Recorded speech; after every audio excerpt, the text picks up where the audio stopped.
ito na observe ko yung mga bago lang nag-upload, bago lang nagawa ng YouTube channel, ng Facebook page nila. Gusto ka agad maraming views, gusto ka agad maraming subscribers. Eh, kung i-check mo yung kanilang mga profile or yung pages nila or channel nila, eh, kakarampot lang yung videos. Hindi po ganyan. Lahat po tayo mag-uumpisa sa scratch. Talagang kailangan nating magsimula sa pinakadulo, pinakababa, no? At ang pinaka-the best talagang gawin is to upload videos. Yun lang po. Upload videos, subscribers and followers will follow. Kaya nga tinawag na followers. So kung mayroon kang ginagawang something na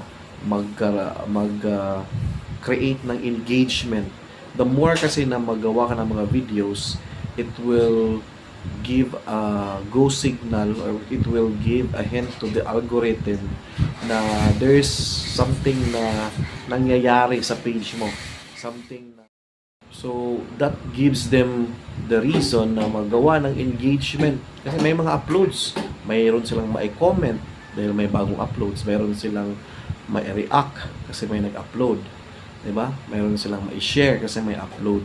Hindi naman tayo mga kilalang personalidad o artista na isang upload lang dyan, in 1 year, isang upload, maraming engagement, maraming reactions, maraming shares, comments kasi sikat.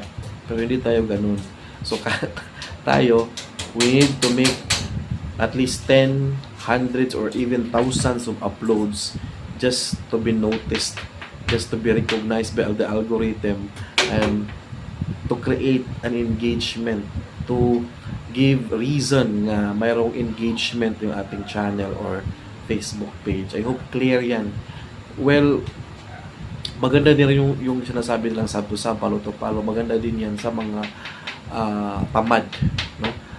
What I'm trying to say, kung dyan ka lang talaga mag-focus at hindi ka nag-upload ilang buwan na, tapos engage, nagpa-follow to follow ka pa rin, talagang hindi yan lalaki yung channel mo.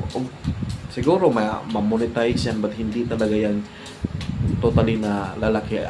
Katulad sa mga sumisikat ngayon na mga vloggers, no? Mga nagpe-Facebook na talagang umaangat, nagmi-million kasi they are doing uploads 3 times, 4 times, 5 times a day.